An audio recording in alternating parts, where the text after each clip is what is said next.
Hello guys, क्या आप जानना चाहते हैं कि अगर गोकू श्री कृष्ण के युग में आ जाए तो क्या होगा?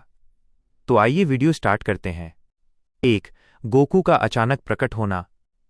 सब कुछ एक ही पल में हुआ। गोकू किसी शक्तिशाली दुश्मन से लड़ते हुए अपनी शक्ति की सीमा से बाहर चले गए थे। एक भयंकर काई हाई वेव के दौरान एक रहस्यमय अंतर आयामी दरार इंटरडायमेंशनल रिफ्ट खुली और अगले ही क्षण गोकू सुपर सायान रूप में सीधे द्वारका के निकट एक सुनसान समुद्री तट पर आ गिरे। उन्हें लगा जैसे किसी भयंकर ऊर्जा ने उन्हें खींच लिया हो। जब उन्होंने आंखें खोलीं तो आसमान नीला था, हवा में नमक की गंध थी और उनके चारों ओर का आर्किटेक्चर उनके ब्रह्मांड से बिल्कुल अलग था। और ही कोई गैलेक्टिक पेट्रोल, न ही बुलमाका टेक्नोलॉजी। 2. लोगों और गोकू की प्रतिक्रियाएं।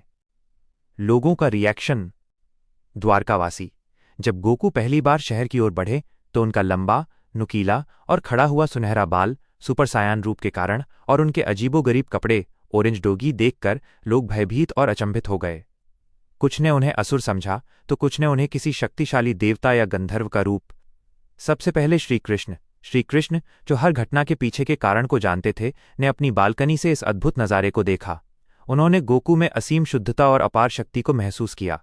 उन्होंने मंद मंद मुस्कुराते हुए कहा, ये कौन सा अद्भुत अतिथि आया है। निसंदेह यह लीला अत्यंत मनोरंजक होगी। गोकू का रिएक्शन। भूख। गोकू का पहला रिएक्शन हमेशा की तरह था, ओह, मुझे बहुत जोर से भूख लगी है। इस लड़ाई में मेरी सारी ऊर्जा खर्च हो गई। कन्फ्यूजन। उन्हें समझ नहीं आया कि वो किस ग्रह पर हैं। न कोई उड़ने वाली कार, न कोई कैप्सूल कॉरपोरेशन का लोगो।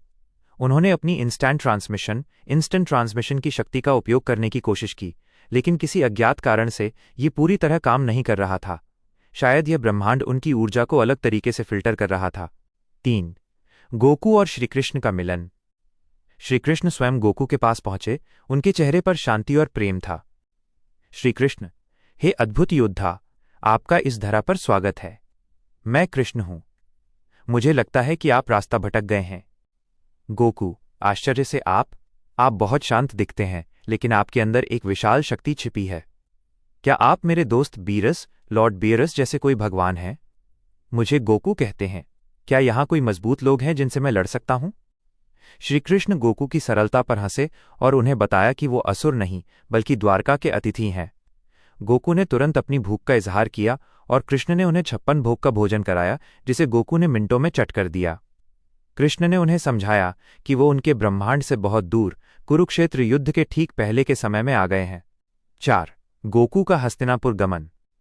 श्री कृष्ण ने गोकू को अपनी लीला का एक हिस्सा बनाने का निर्णय लिया।